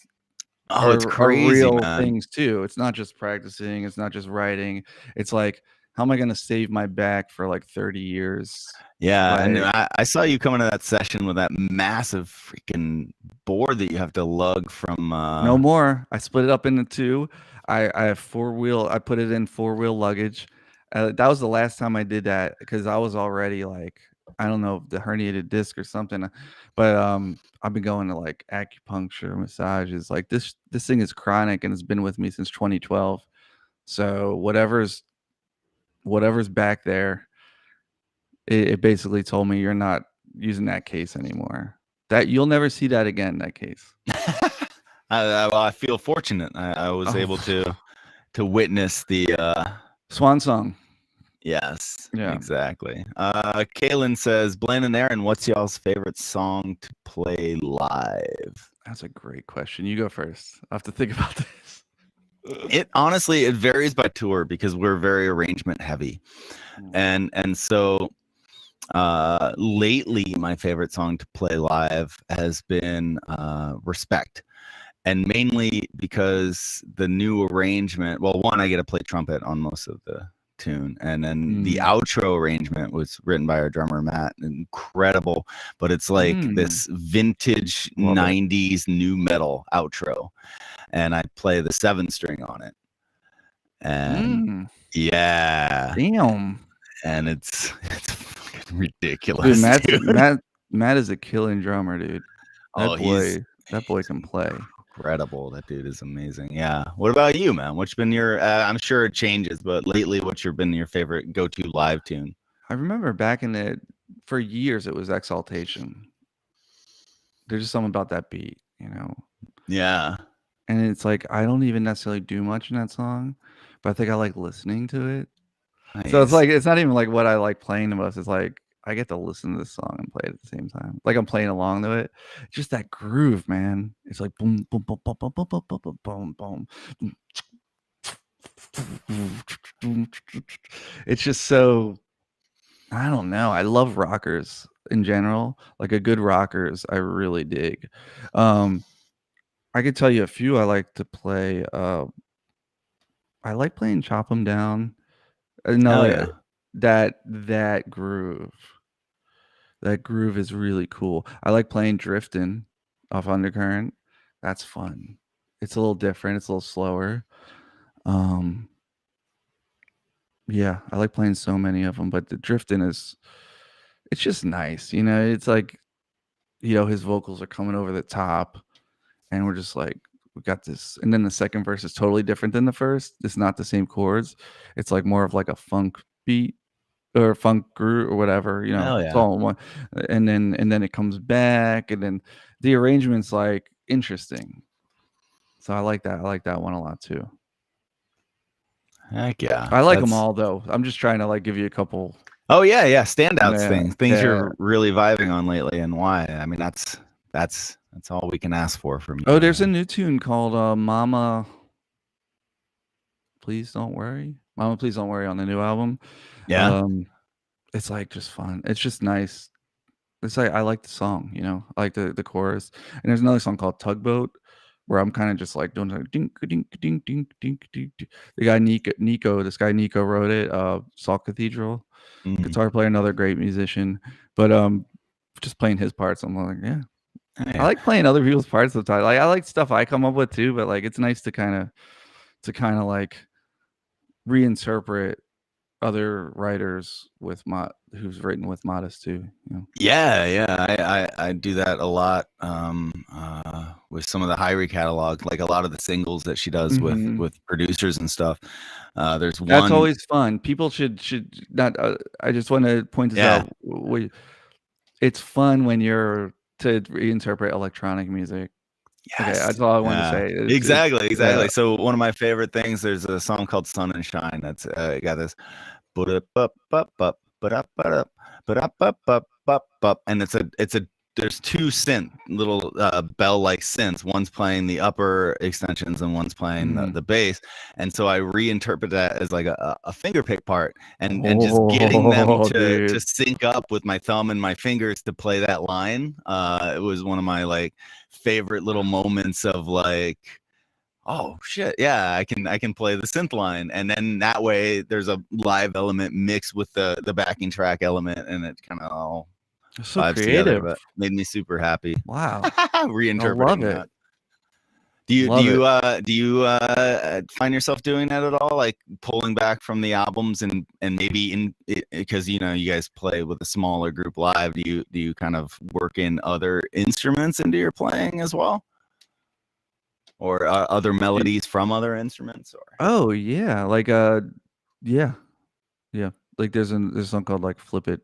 First of all, the whole like new album is mostly synth. Oh yeah, there's like very little guitar on it. So, and actually, Shake Off the Dust, the first album before Live It Stuff, was a lot of my parts were keyboard. Like initially, like because you took like this whole like reggae produced kind of home produced but reggae kind of vibe, which is like two keyboards, sometimes a guitar, blah blah blah blah blah, acoustic guitar, and then just me. That was my dude. This is a little off topic, but the reason this is whatever it is. But when I was 19 years old, I used to go to Temple Ambler before I went to music school, and WPRB, the Princeton radio station, would have a reggae show on Sundays. The most authentic reggae tunes that I just real deal stuff. And I was 19. I didn't whatever. I wasn't a reggae person per se. I was really into jazz, but I was like the same feeling I got from jazz I got from reggae there. But what I loved was the bubble. So I was like, I'll play reggae, but I'm playing the freaking bubble. So that was the first thing I reinterpreted on guitar was I do the bubble with a wah pedal. So that was like, I mean, I kind of want to do it right now. But I mean, you can totally. Let me, because this will just be a demonstration of what is so fun about reinterpreting. So yeah, please. So you take can you hear that? Yeah. You want it louder? Yeah, crank that shit. Whatever you're comfortable with. I do live in an apartment, but yeah, I mean, well, set it up to whatever you're comfortable with. You know how those SM7s are, very directional. Oh, well, let me do this. First, I'll just play like a Chuck, and then I'll play like the reggae thing, the keyboard thing I like. Heck yeah, dude, let's hear it. So this is kind of like a regular, you know, what I would be expected to play, or I don't know, you know what I'm saying? Guitar. Yeah.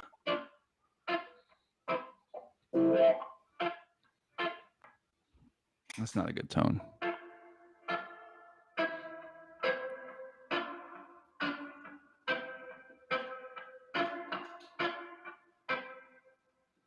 All right. You know how that bubble is kind of like. Sorry, it's too much reverb. So for the bubble, like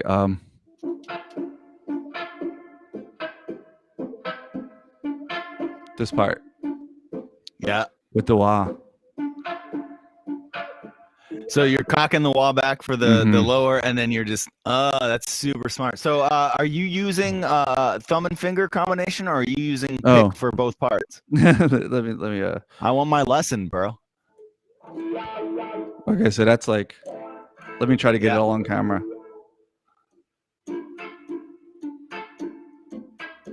I'm going like lower strings, higher strings.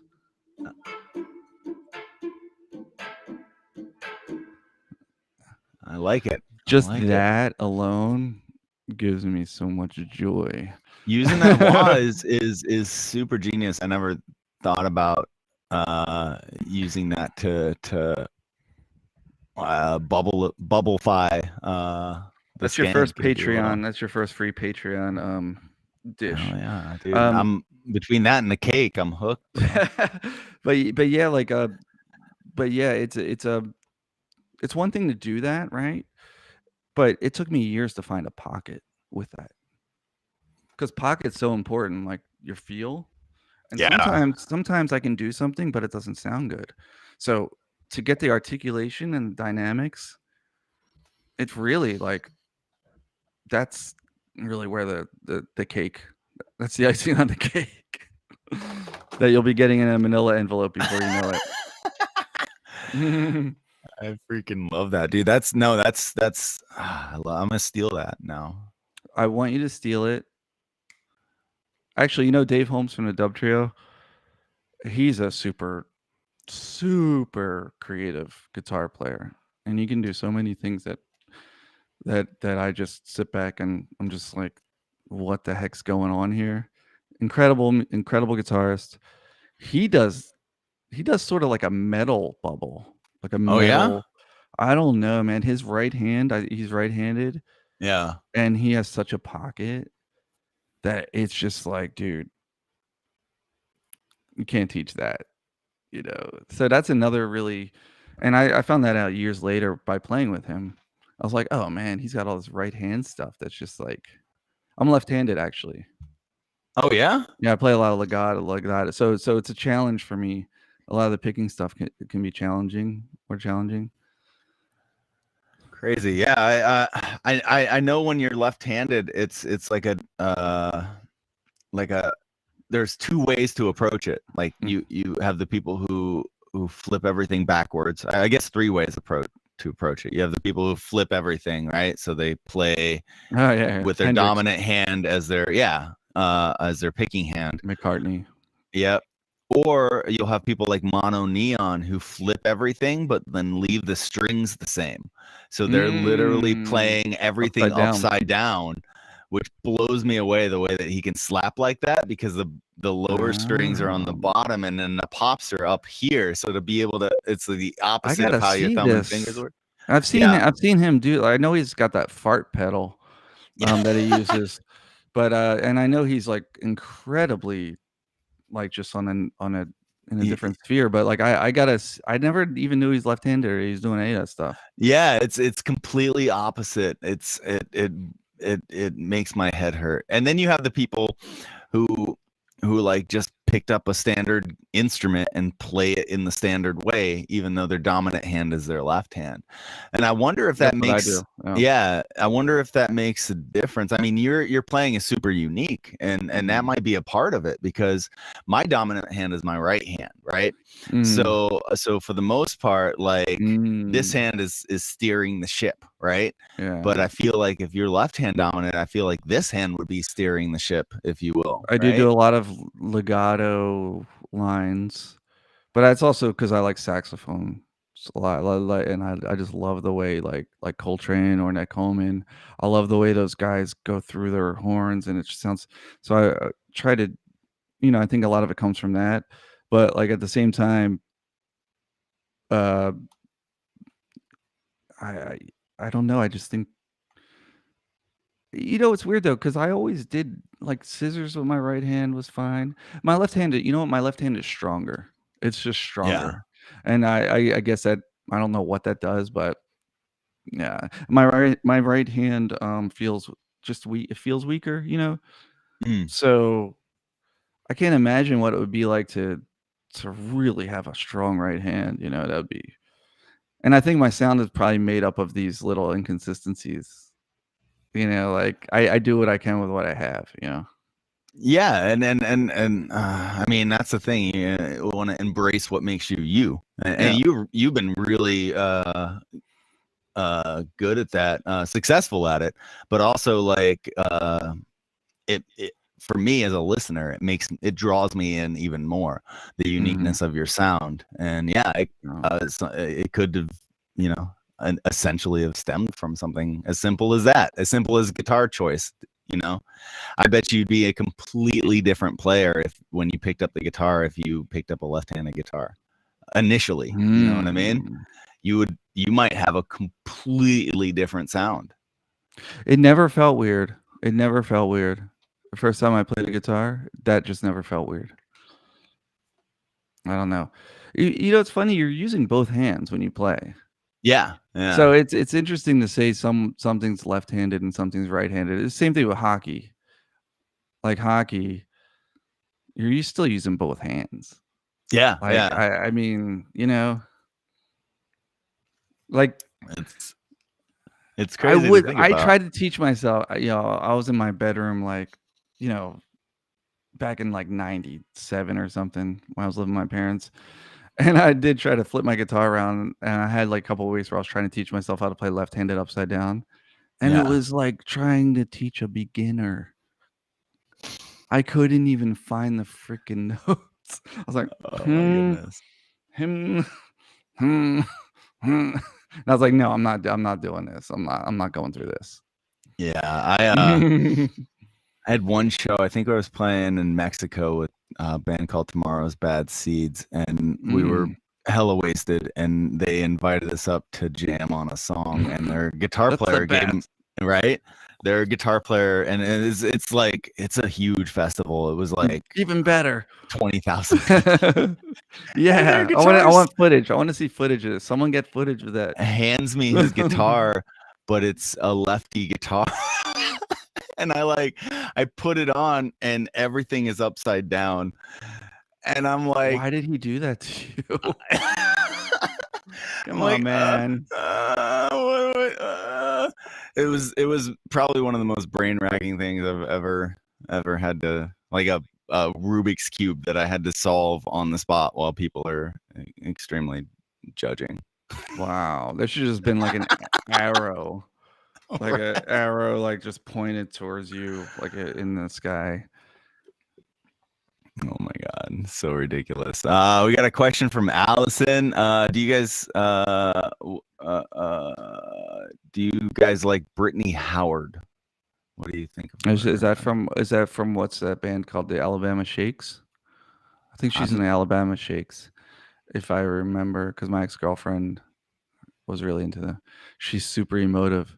She uses a lot of that almost guitar synthy, like Pog kind of stuff. Oh, okay. You check Brittany Howard out there. She's I'm not like a connoisseur, but what I've heard from her, she's like she'll the house will crumble around her while she's playing. She has that much. She's that powerful. That's incredible. I need to check that out. Yeah, that sounds amazing. It's like you gotta have your seatbelt. You gotta have your seatbelt on. You know. Nice, man. Yeah, there's so many amazing musicians that I am completely in the dark to. And they are going to continue to be. I don't want to hear people say that it's not like it used to be. Blah blah blah. Like things were better when I was like, come on, man. The youth are bringing it. Yeah, there's man, I can't even turn on my freaking Instagram or YouTube without being blown away. There was one guy in particular that had just started, one guy / band, Polyphony. Polyphony. I think I've heard. Oh, did you tell me about this? Maybe they had a tune.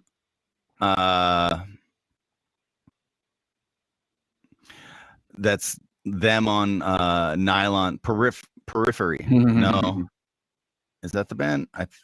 That might be the band. Peripherally. No, it's not Periphery. God. Polyphia. Polyphia. Yes, there it is. There it is. I think Skunk Dub. I just saw pop up Skunk Dub.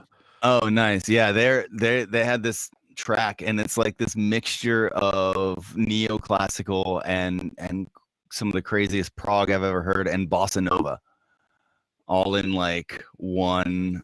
Animals as Leaders.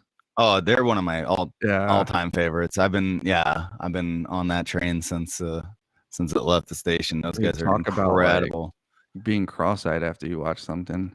Right. I did a master class during quarantine with Javier Reyes, one of their guitar players, and dude, he's pulling out a lot of like Steely Dan type concepts, which was really cool. He's talking about because their chord progressions are insanely weird, right? So he uses, when he's writing chord progressions, he uses this idea of using a single note to tie chord progressions together, kind of like Steely Dan. Guthrie Govan does this a lot too, where you find the note and then you can build whatever chord you want to, but you have to have that connecting note so that something draws to your ear, and then you can create the melody with that connecting note, and then use whatever chords are most interesting to you as you roll through that, because then they, that ties the ear together to completely unrelated chords, and that kind of blew my mind. I was like, damn. That's great.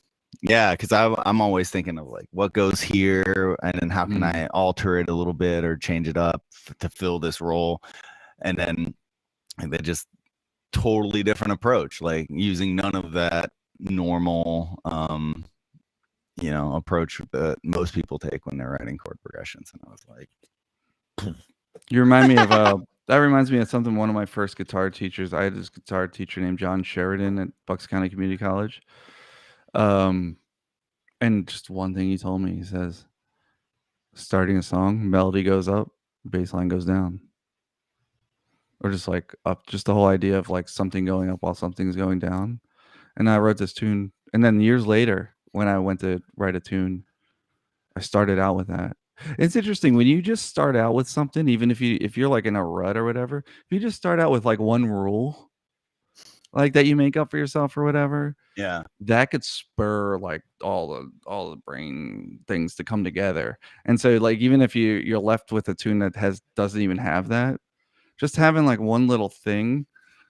Like I know remember George Harrison saying that he was in a rut, so he just looked in a newspaper and he pointed, and there was a word, and then the song was written around that. That's awesome. Yeah, it reminded me of that. What you were telling me about him is like just have one note that that's your kind of thing, that your axis. Yeah, it leads you into it's super smart. Now, the more that I think about it, I like to do that with rhythms.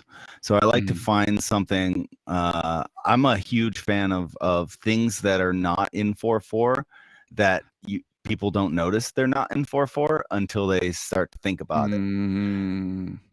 So like my goal is to write has been for a lot of my original stuff, even the time slaw thing, to take ideas that have something different to them rhythmically or counting wise, and then try to make it fit as if it wasn't like an odd rhythmic thing, like adding an extra beat every other time through the chord progression, or taking, instead of like grouping measures of 4 in either two measures or 4 measure groups, grouping them in 6 measure groups, so that the riff takes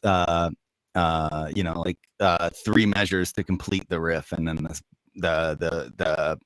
the response riff is also 3 measures. So it's in 4/4, but you have this overarching thing of like 3 to kind of give things a different vibe, and then to see if I can pull that off where it doesn't sound like, where it doesn't sound forced. Has always been a way for me. Yeah, the superimposition flow. Yeah, you want like a superimposition pocket. This reminds me of my friend Anders, great guitar player, Anders Nielsen. He's like, he's funny, very funny. We're on the phone, and he said, a song, don't you worry about it, don't you worry about a thing, by Stevie Wonder. Don't you worry about a thing. He says he did like he says he redid the song, and he's like, you want to hear it? And I said, yeah. He said, don't you worry about a fucking thing. he's like, don't you worry about a thing in 5/4. Oh my God, yes. It was good. That's genius. That's a dad joke. We played a show with the guitarist for Wolfpack. Whoa. He's got that like hand that's like not even attached to him. Corey Wong. He's like, like that. So incredible, right? I think I just broke my shoulder.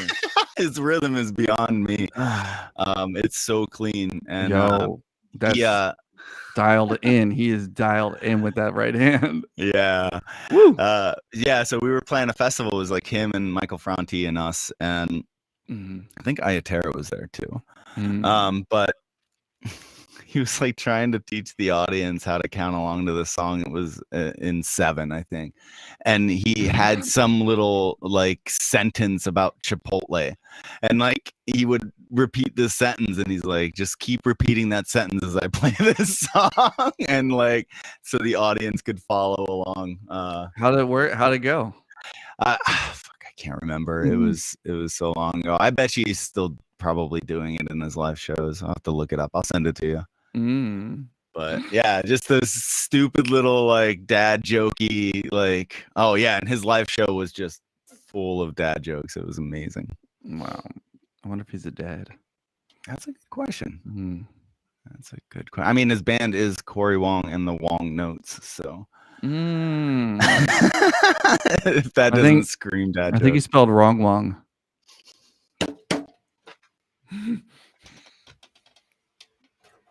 Oh, the old flip. It was the old flip. Oh, freaking man! We gotta hang out more, man. I love hanging out. This has been great, man. I like this. We got other people, and it's like this is like the new world. What a cool platform you have here. Oh, it's super cool, and everyone on it is super amazing, spurring incredible conversations, and you can tell they're really funny too. It'd be almost cool if they were all like a bunch of people on the thing, that'd be right, cool. like a giant Zoom call. That'll be the encore.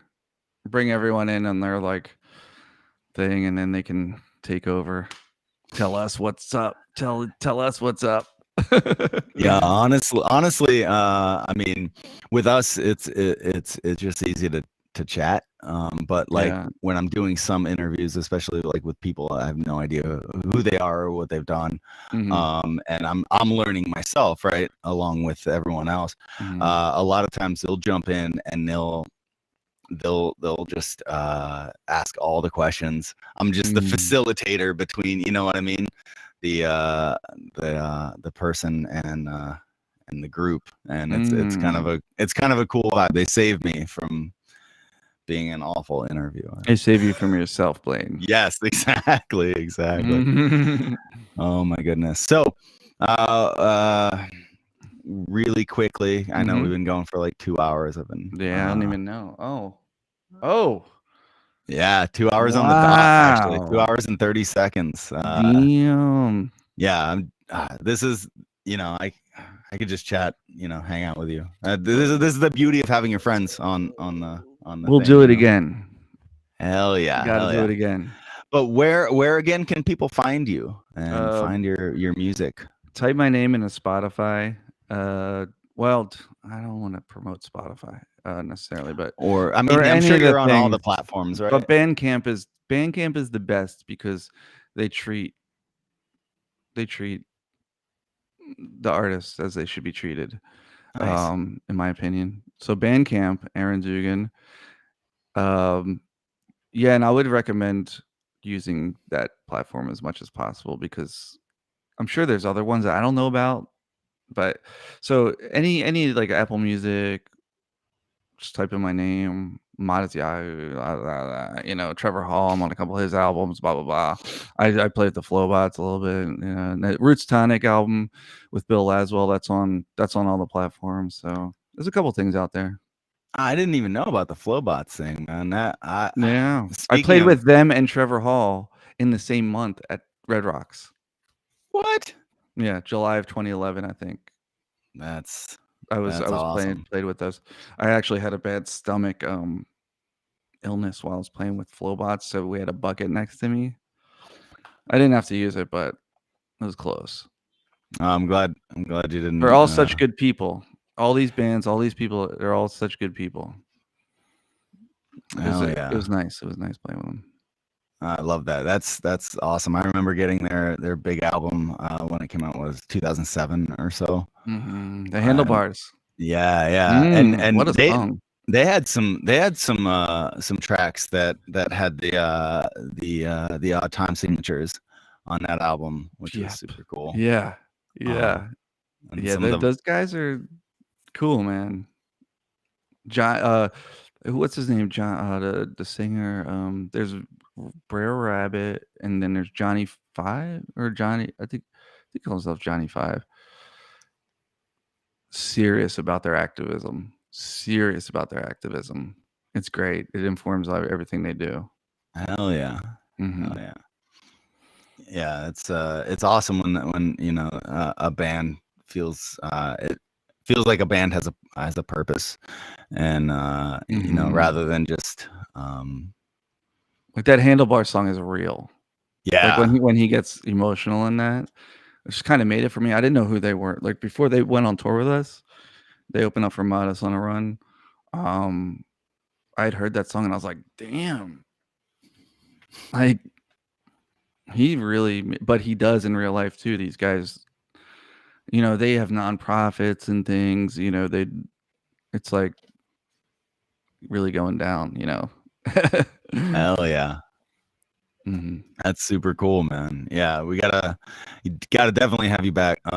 Maybe one of these days we gotta do it in person. Grab some whiskey. Let's grab some whiskey next time, like man. Whiskey with Blaine. Yes. At night. The 4 hour session is gonna be amazing because we could go on and on. You have such a prolific career and such a beautiful take on life, and it's so cool to pick your brain and to hear about your experiences. Right back at you, Blaine. I love it. I love all the things you're doing. Thank you, bro. Thank you. I suppose we should let these people get on with their lives, but please go check out Aaron Dugan. You have a Instagram, Facebook, all that stuff too, Aaron right? Dugan. Aaron Dugan. Easy. And It's my name. Aaron with 2 A's, right? Mm-hmm. And Dugan is spelled phonetically. Yeah, 1 G, 1 U, 1 A, 1 D, and 1 N. Not in that order. 1 love, 1 N. That's how you remember it, right? Yeah. Mm-hmm. We got to end with a dad joke. Thank you so much for joining us, Aaron, and taking the time. And please go follow Aaron on any platform that's your preference. And yeah, let's chat again soon, bro. Yeah, Blaine. All right, brother. Oh yeah. All right. Take care. You guys out there, take care. Have an amazing day, and I will see you guys all whenever I wake up in time. All right. Take care.